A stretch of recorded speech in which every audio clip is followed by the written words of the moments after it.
Have you ever been told you weren't sufficient?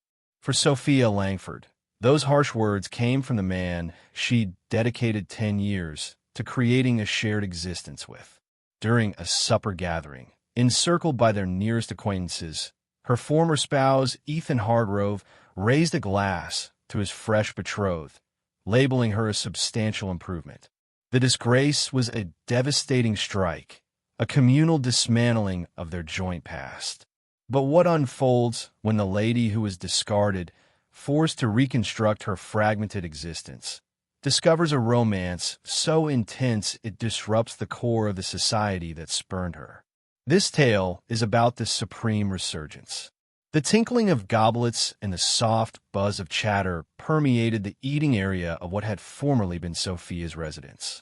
Now it belonged solely to Ethan, a location she had invested her soul into, only to have her ownership erased like faded coating. She observed as Ethan, her partner for a decade and separated for just half a year, presided at the table's end. His novel fiancée, Vivian, a lady who appeared crafted from radiance and drive, positioned herself next to him, her chuckles overly boisterous, her fingers perpetually drifting to Ethan's limb. Sophia had wavered upon receiving the invite. A pristine ivory envelope that resembled a mandate more than a cordial note. A modest assembly.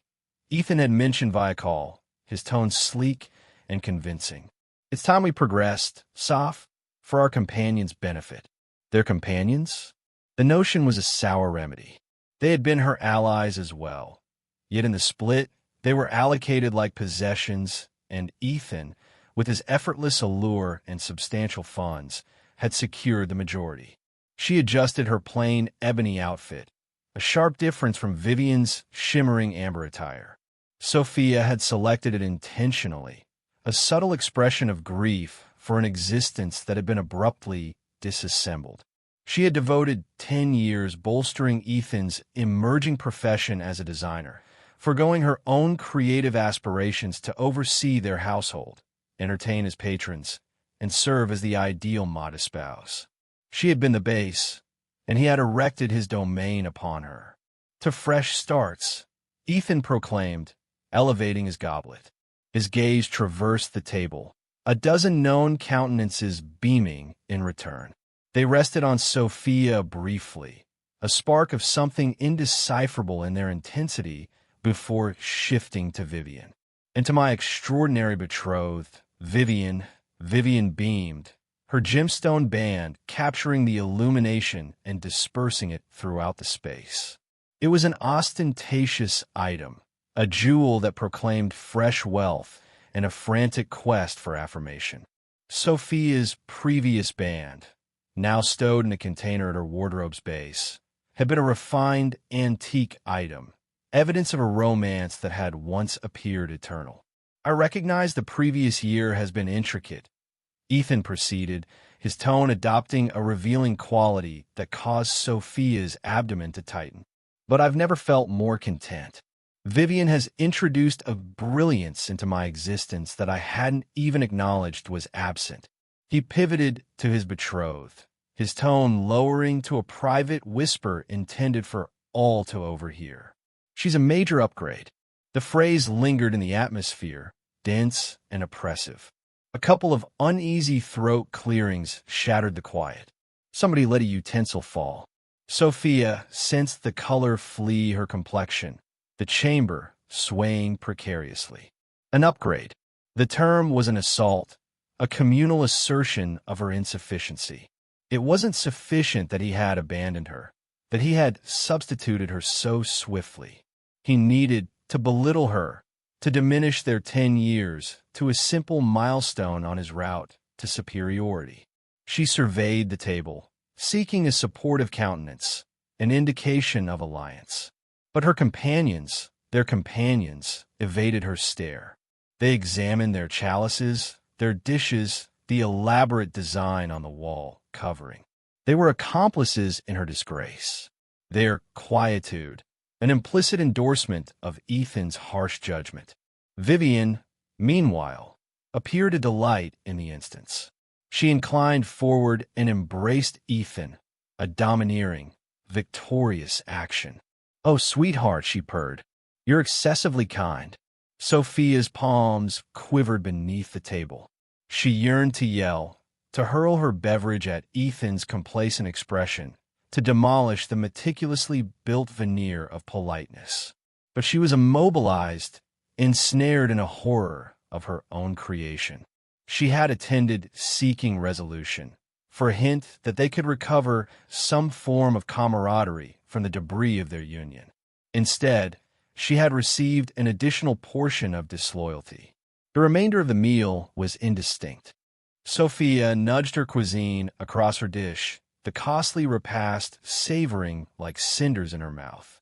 She heeded the awkward dialogue, the coerced mirth, the incessant acclaim for Ethan's newest endeavor, a streamlined, impersonal high-rise that was his tribute to his own vanity.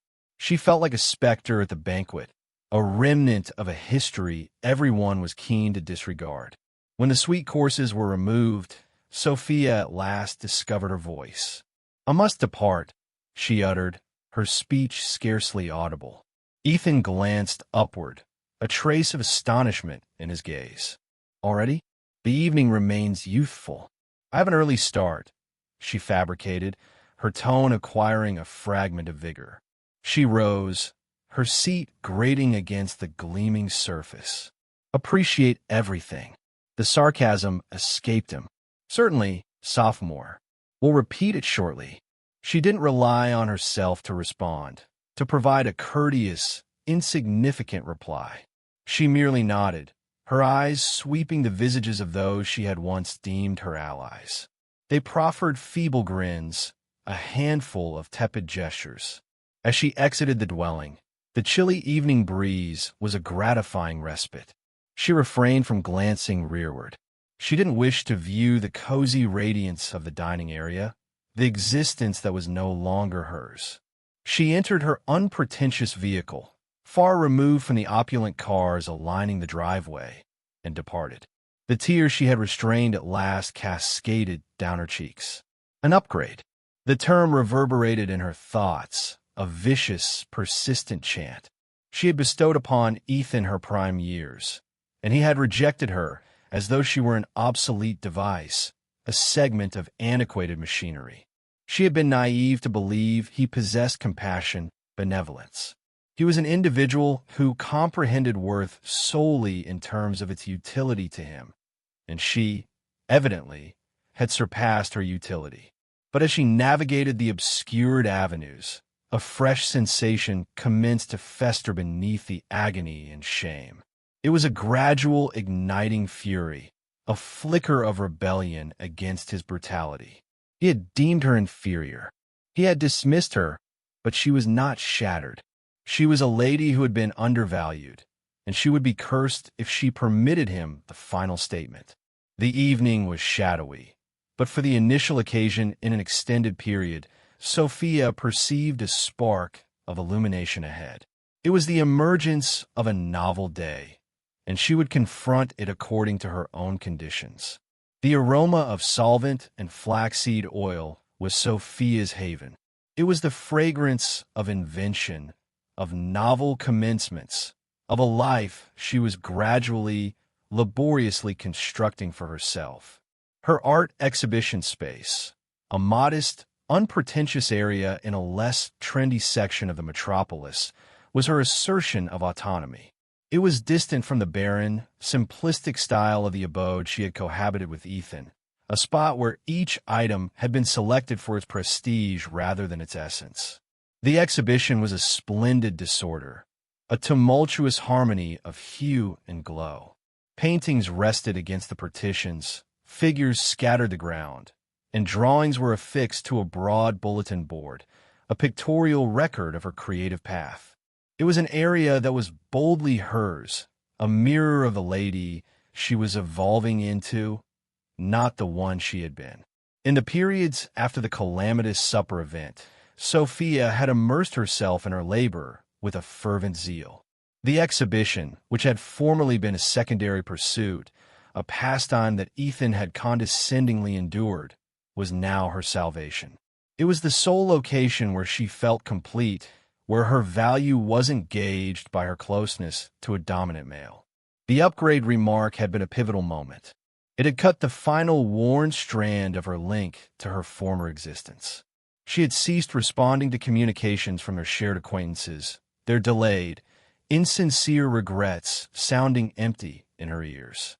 She had altered her contact, removed her online profiles, and effectively eliminated herself from the realm she had once occupied. It was an agonizing, isolated procedure, but essential.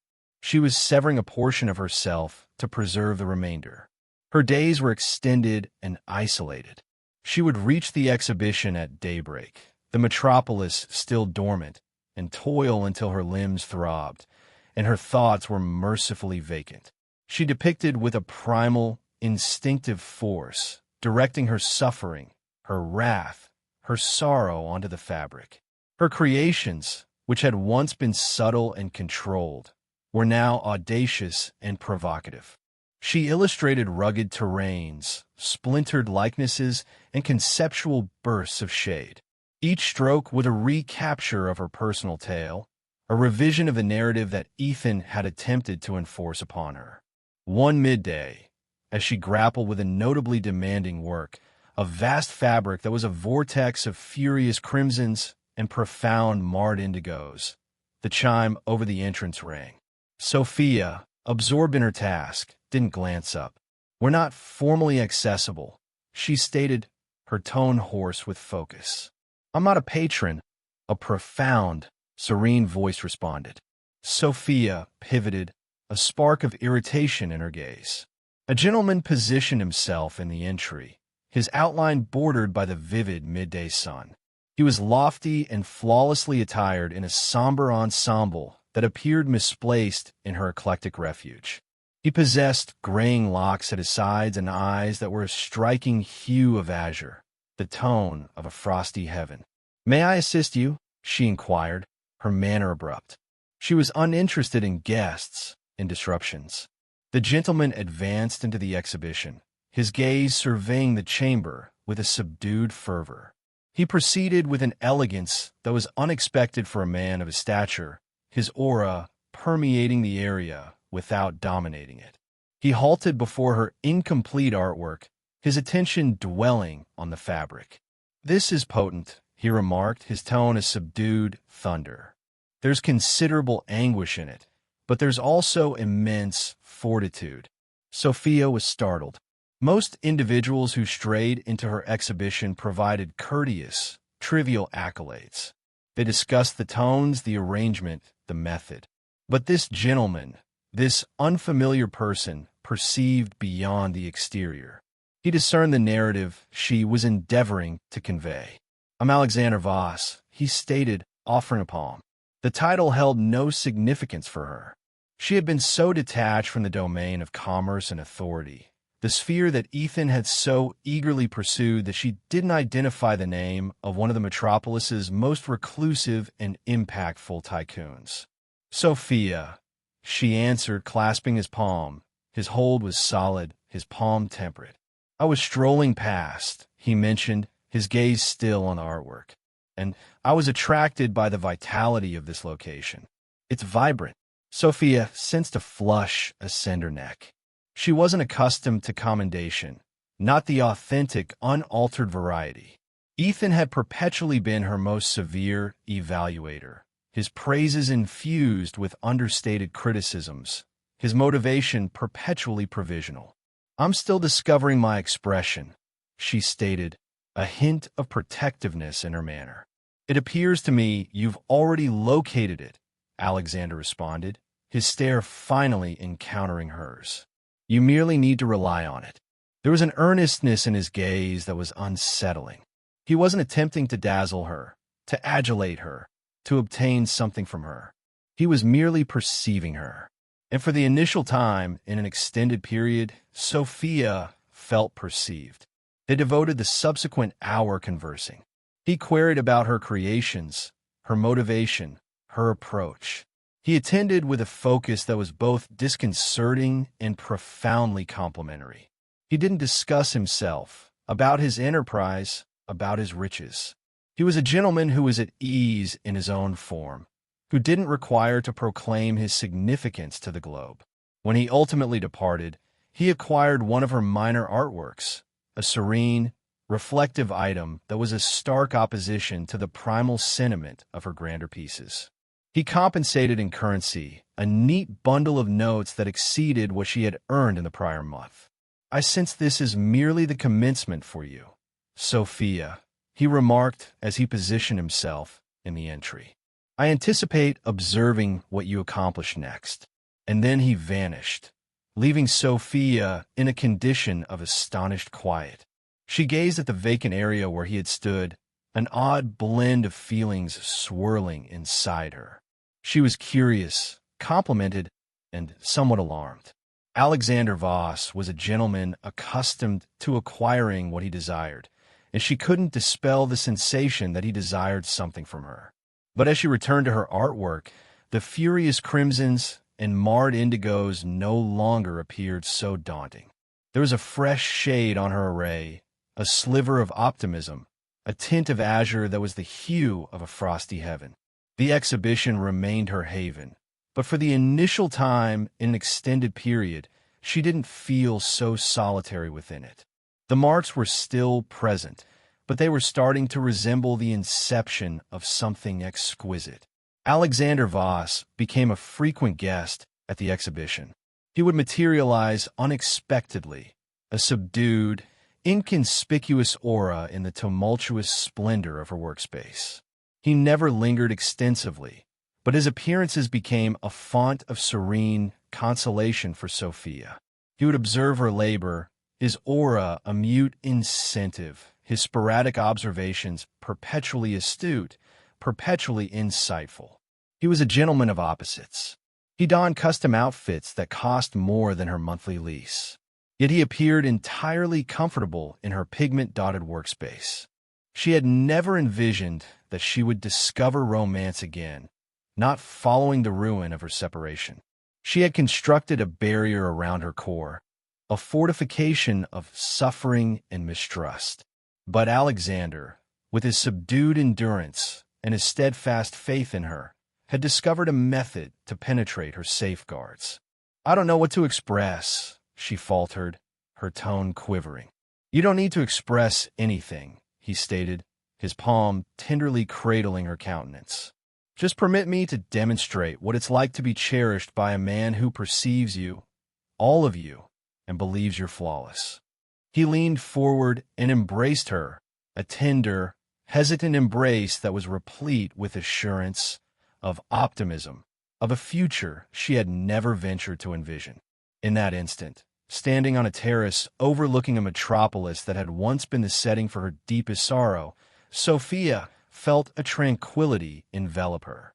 She was no longer a lady characterized by her history, by the man who had rejected her.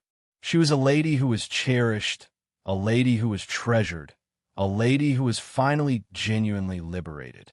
The designer of her former existence had attempted to dismantle her, but she had discovered a new one, a man who desired to construct a future with her, a future that was as luminous and limitless as the metropolis illuminations extending before them. Existence with Alexander was a tempest. Sophia was enveloped in a realm of exclusive aircraft, extravagant gatherings, and astonishing exhibitions of fondness. But beneath the sparkling facade, she uncovered a man of astonishing profundity and intricacy.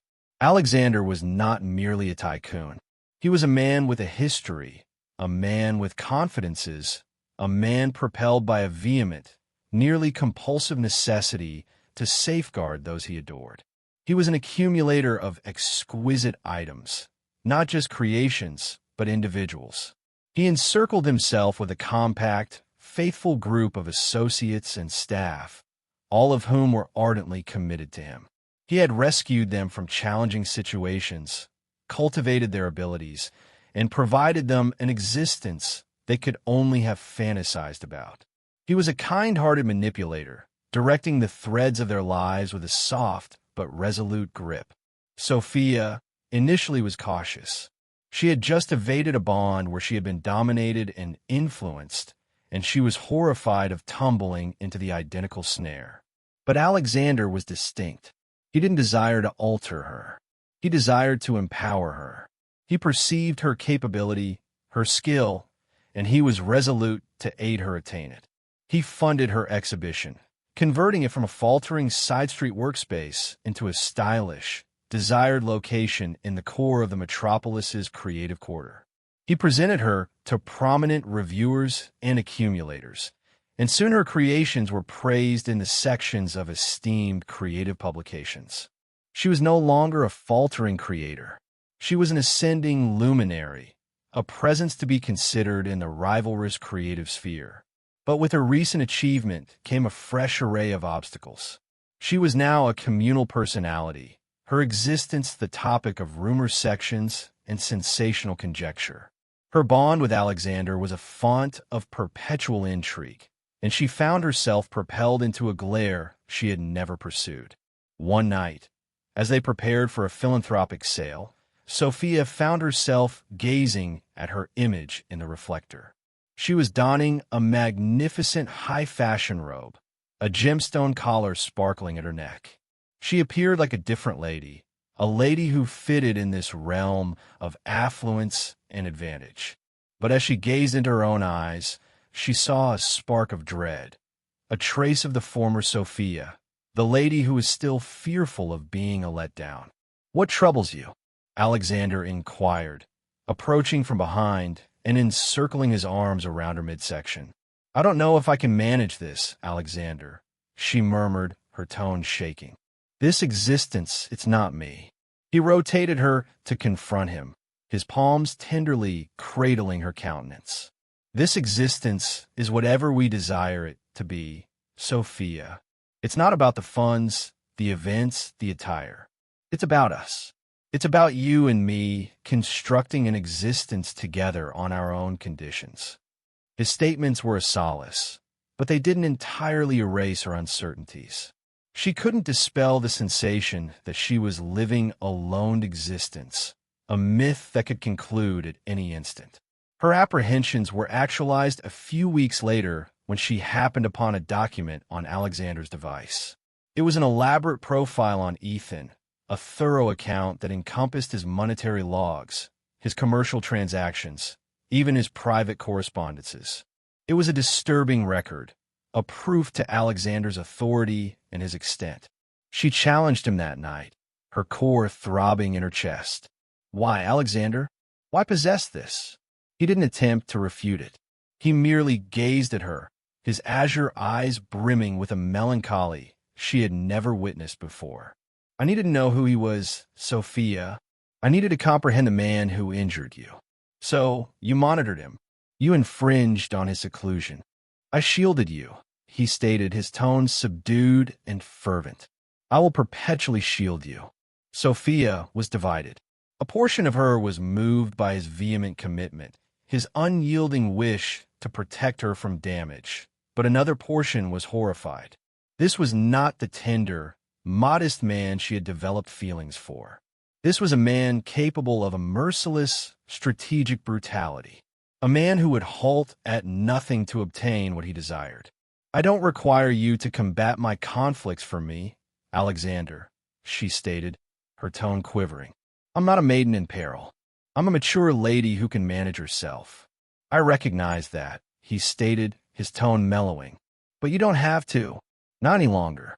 He recounted then about his initial spouse, a lady he had adored with a vehement, all-encompassing fervor.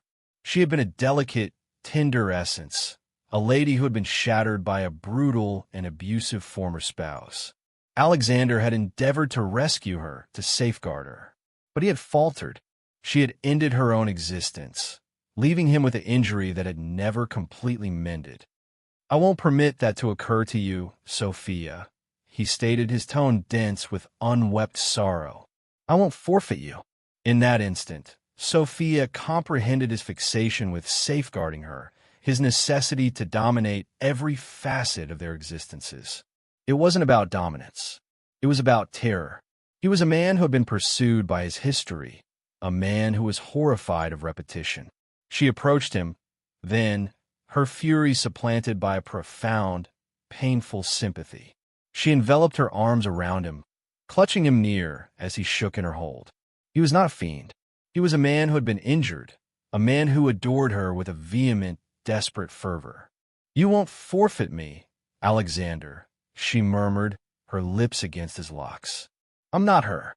I'm not delicate. I'm a resilient one." It was a pivotal juncture in their bond.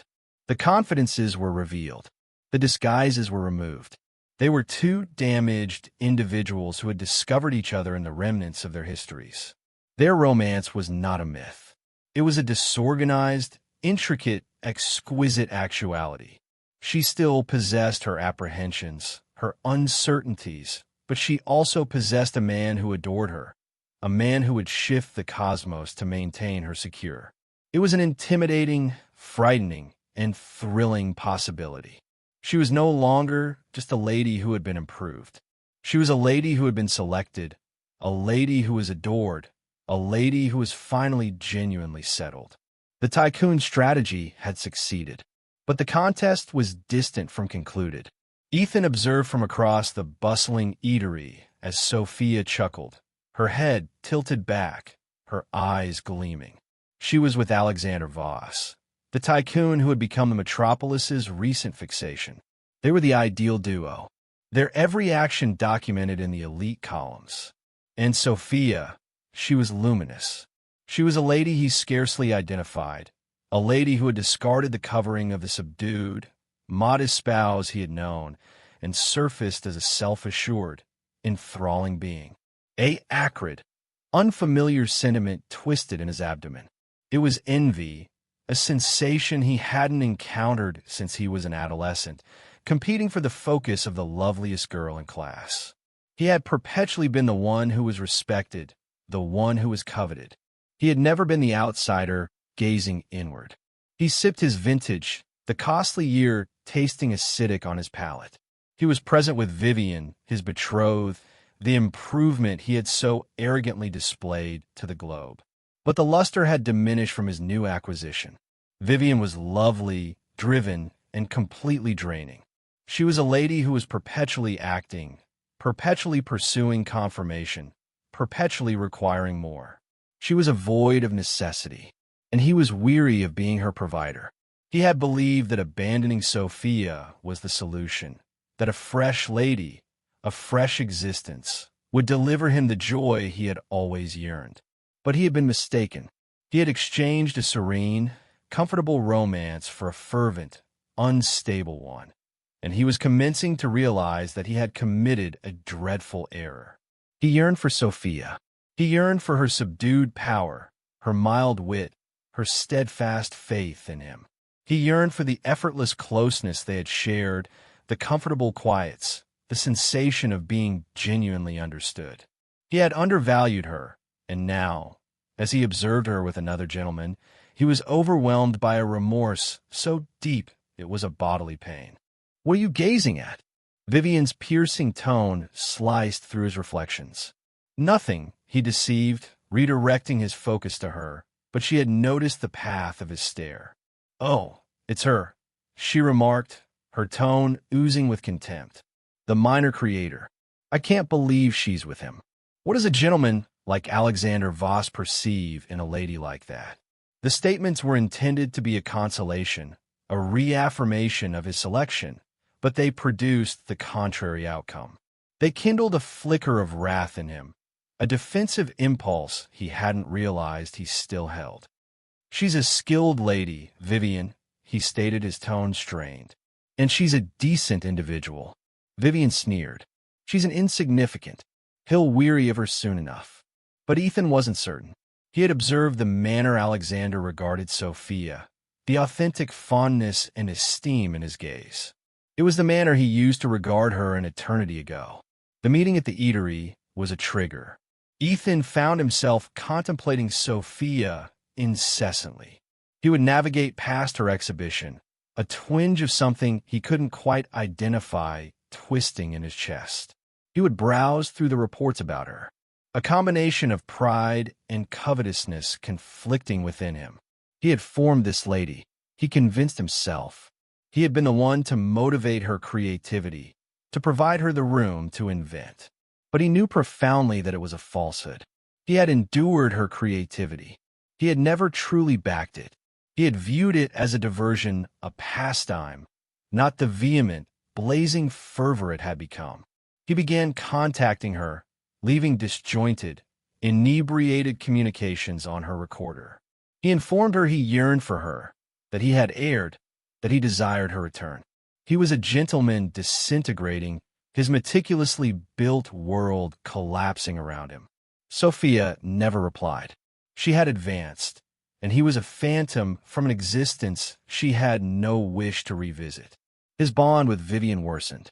They quarreled incessantly, their disputes intensifying into shouting confrontations that left them both depleted and void.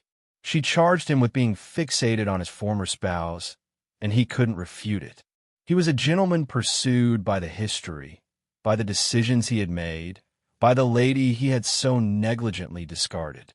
One evening, in a bout of despair, he proceeded to Sophia's exhibition.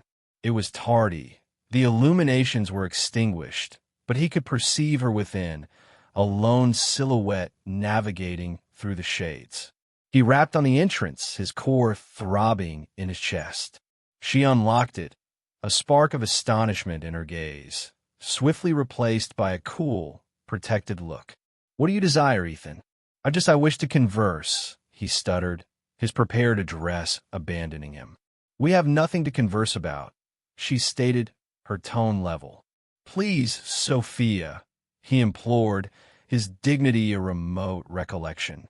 "Just 5 minutes." She paused, then exhaled and moved aside, permitting him entry. The exhibition was a proof to her accomplishment, her artworks decorating the partitions, a grand-souled indicator on the item she had been laboring on the evening Alexander first entered her life. "You've prospered," he remarked, his tone brimming with an authentic respect that was overdue. "I'm content," she stated, her words a straightforward declaration of reality. "Are you?" he inquired, his gaze exploring her countenance. "Are you truly content with him?" "Yes, Ethan," she stated, her tone steadfast. "I am." "He's not who you believe he is, Sophia," he stated, his tone dropping to a secretive murmur. "He's a perilous gentleman. He's dominating. He's influential. He's not the paragon everyone assumes he is." "And you are?" she inquired, an acrid grin on her lips. "You, the gentleman who labeled his betrothed an upgrade before a chamber full of our acquaintances. You, the gentleman who endeavored to ruin my assurance, my self-esteem, my very perception of who I am." Her statements were like a corporeal strike, each one a recollection of his brutality, his conceit, his enormous folly. He had no justification, no pretext. He had been a fool, and he had forfeited the finest occurrence in his life. "I erred, Sophia," he stated, his tone fracturing. "I erred so profoundly. I adore you. I've perpetually adored you." He extended toward her, then his palms encircling her limbs.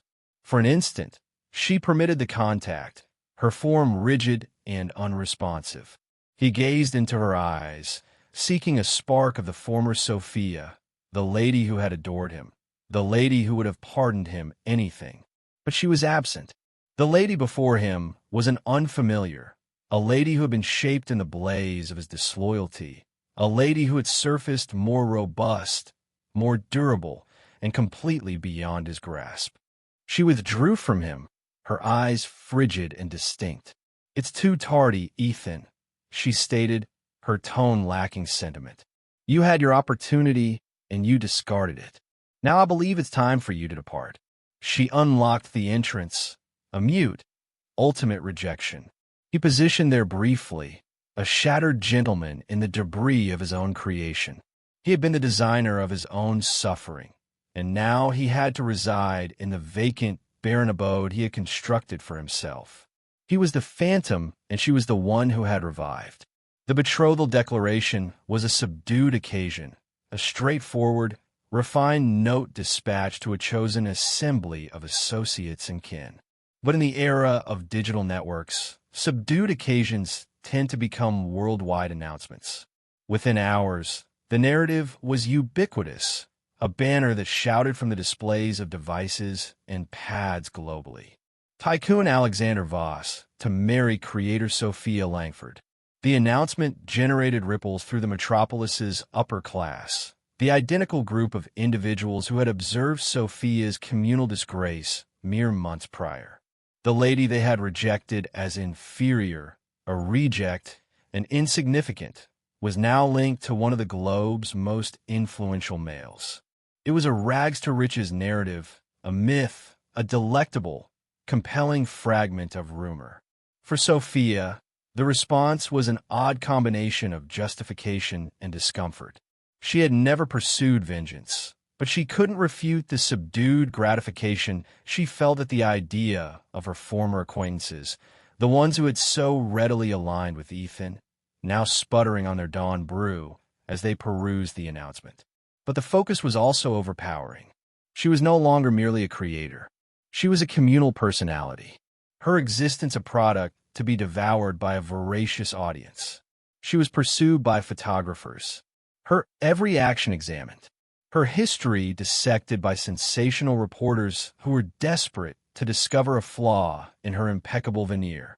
Ethan, as expected, did not receive the announcement favorably. He plummeted into a cycle of self-commiseration and fury, his existence with Vivian becoming a torment. They quarreled incessantly, their disputes propelled by his fixation with Sophia and her envy of the lady she had so complacently substituted. The betrothal was the ultimate seal on the tomb of their poisonous bond. Vivian abandoned him, taking the ostentatious gemstone band and a considerable portion of his wealth. Ethan was solitary, a ruler in a vacant fortress, his realm disintegrating around him. He had forfeited his spouse, his betrothed, and the esteem of his equals. He was a gentleman who had constructed his existence on a base of conceit and deception, and now the barriers were collapsing. He endeavored to contact Sophia, to caution her, to rescue her from the gentleman he was persuaded was a fiend. He dispatched her desperate, disjointed messages filled with charges against Alexander with proof he had gathered from the obscure recesses of the web. He depicted an image of a merciless, influential gentleman who would halt at nothing to obtain what he desired. Sophia perused the messages, a knot of dread constricting in her abdomen.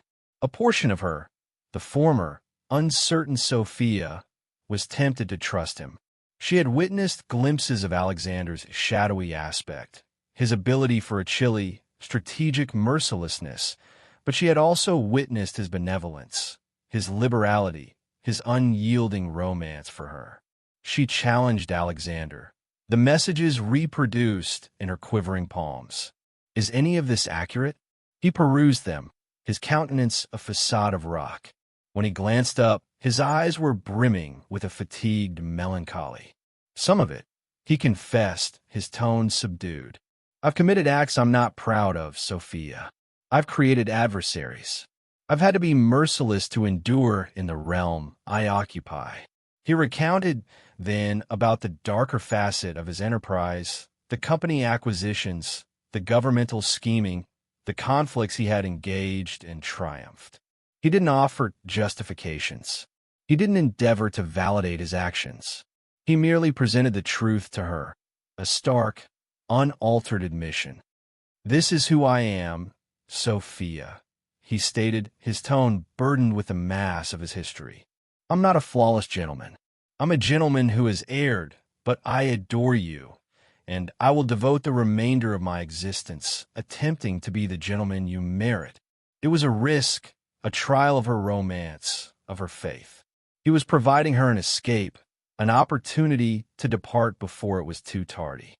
She gazed at him, at this intricate, imperfect, exquisite gentleman, and she perceived not a fiend, but a resilient one.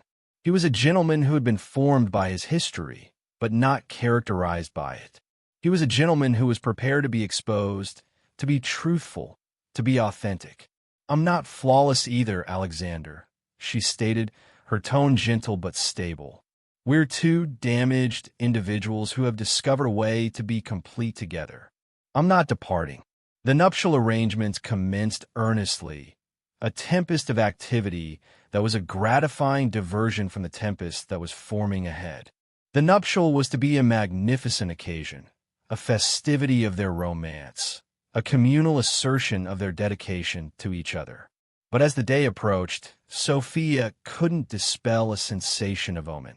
Ethan was becoming increasingly unstable, his messages growing more desperate, more menacing. He was a gentleman on the brink, a gentleman with nothing to forfeit. A week prior to the nuptial, a parcel arrived at the exhibition. It was from Ethan. With quivering palms, Sophia opened it. Inside was a small plush container. She unlocked it, and it contained her former betrothal band, the subtle antique item that had once been an emblem of a romance she had believed would endure eternally. There was a memo, a solitary scripted line. "This is who you are, Sophia. Don't overlook it." The band was a phantom from her history, a recollection of the lady she had been, the existence she had abandoned. It was an ultimate, desperate effort to draw her back into his sphere, to recall the authority he once wielded over her. She sealed the container, a fresh determination solidifying in her core. He was correct. The band was a component of her narrative, a component of who she was. But it was not the conclusion of her narrative. It was a mark, a recollection of an injury that had mended, a conflict she had triumphed. She would not be a casualty of her history. She would not be characterized by the gentleman who had endeavored to shatter her. She was a lady who was in command of her own tale, a lady who was about to compose her own joyful conclusion. The revelation was not just about her fresh existence with Alexander. It was about the revelation of the lady she had become, a lady who was robust, durable, and finally genuinely liberated. The nuptial day emerged luminous and distinct, an ideal summer day that seemed to ridicule the tempest that was brewing in Sophia's core. The ritual was to be conducted at Alexander's expansive property, a splendid estate that overlooked the sea. The invitee roster was a directory of the metropolis's upper echelon, a sea of familiar countenances that now regarded her with a blend of wonder and covetousness. Sophia positioned before the reflector, a vision in a straightforward but superbly crafted gown. Her locks were gathered in a refined knot, a strand of pearls, a present from Alexander adorning her neck. She appeared like a bride, a lady on the verge of a fresh and thrilling segment in her existence. But beneath the serene exterior, her anxieties were worn, her thoughts a vortex of uncertainty and dread. Ethan had been mute for the past week, a muteness that was more unsettling than his desperate messages. She couldn't dispel the sensation that he was scheming something, that he would not release her without an ultimate dramatic clash. Her apprehensions were verified when, just as she was about to proceed down the path, one of Alexander's protection officers approached her, a stern look on his countenance. "Madam, there's an issue." Ethan had succeeded in bypassing the protection, an accomplishment that was both remarkable and horrifying. He was on the premises demanding to encounter her. Alexander, who had been awaiting her at the platform, was beside her instantly, his countenance a stormy facade of fury. "I'll manage this." "No," Sophia stated, her tone remarkably serene. "I will." This was her conflict to engage, her specter to banish. She could not commence her fresh existence with Alexander until she had sealed the entrance on her former one definitively. She located Ethan by the bluffs, the sea surging beneath them. He was a shade of the gentleman he had once been, his costly attire wrinkled, his eyes frenzied with a desperate, unstable vigor. "You can't proceed with this, Sophia," he stated, his tone fracturing. "You can't wed him. It's concluded." "Ethan," she stated, her tone resolute. "You must release me." "I can't," he murmured, his eyes brimming with sorrow. "I adore you. No, you don't, she stated, her tone softening with a compassion that astonished her. You don't adore me. You adore the concept of me. You adore the existence we possessed, the lady you believed I was, but you never perceived me, Ethan. Not the genuine me. She retrieved the plush container from her pocket, the one holding her former betrothal band. She opened it and extended it to him. This is an emblem of a value violated, a romance you discarded. It's a component of my history, but it's not my future. She inverted the container, and the band plummeted. A minuscule, sparkling object that was swiftly engulfed by the immensity of the sea. It was an emblematic action, an ultimate definitive deed of releasing. Ethan observed it descend, an expression of complete ruin on his countenance. He had forfeited. He had finally genuinely forfeited. He collapsed to his knees, his form convulsed with weeping, a shattered gentleman on the brink of a bluff. Sophia positioned there briefly, a surge of melancholy enveloping her. He was a gentleman who had been dismantled by his own vanity, his own brutality. He was a casualty of his own creation. She pivoted and departed, refraining from glancing rearward. She proceeded back to the nuptial, to the gentleman who awaited her, to the future that was hers to claim. As she proceeded down the path, a tranquility enveloped her. The phantom of her history had been interred. The tempest had subsided. She arrived at the platform and grasped Alexander's palm, his hold firm and comforting. He gazed at her, his azure eyes brimming with a romance so deep it deprived her of breath. "Are you prepared?" he murmured. "Yes," she stated, her tone distinct and robust. "I am." The ritual was exquisite. The pledges they exchanged a proof to a romance that had been shaped in the blazes of hardship. They were two flawed individuals who had discovered a flawless romance, a romance that was constructed on a base of faith, truthfulness, and a profound, enduring esteem. As they were declared partners, an acclaim arose from the assembly. Sophia gazed out at the countenances of her associates, her kin, the individuals who had supported her, who had trusted in her, who had commemorated her victories and lamented her defeats. Her redemption had not originated from Weds Tycoon. It had not originated from the extravagant events, the custom attire, the praise of the audience. It had originated from within. It had originated from the instant she had resolved to reclaim her own tale, to revise her own narrative. It had originated from the instant she had entered her exhibition, seized a tool, and commenced to invent an existence that was boldly hers. She was not an improvement. She was not inferior. She was Sophia Langford, a creator, a partner, a resilient one, and she was finally genuinely content. The sun was descending on the horizon, depicting the heaven in tones of citrus and rose. An exquisite, breathtaking conclusion to an ideal day. It was not a myth conclusion. It was an authentic one, a disorganized, intricate, exquisite one, and it was entirely hers. Sophia's narrative is a potent recollection that our value is not determined by the views of others. It's a path of rediscovering your fortitude when you've been made to feel insignificant. And that genuine romance is about being perceived for who you truly are. Her joyful conclusion wasn't about the funds or the position. It was about discovering her own strength. If this narrative of disloyalty, durability, and ultimate victory connected with you, please provide this video a positive mark and distribute it with someone who might require to hear it. Don't overlook to join and activate the alert so you don't miss our subsequent narrative. What segment of Sophia's path affected you the most? Inform us in the remarks below.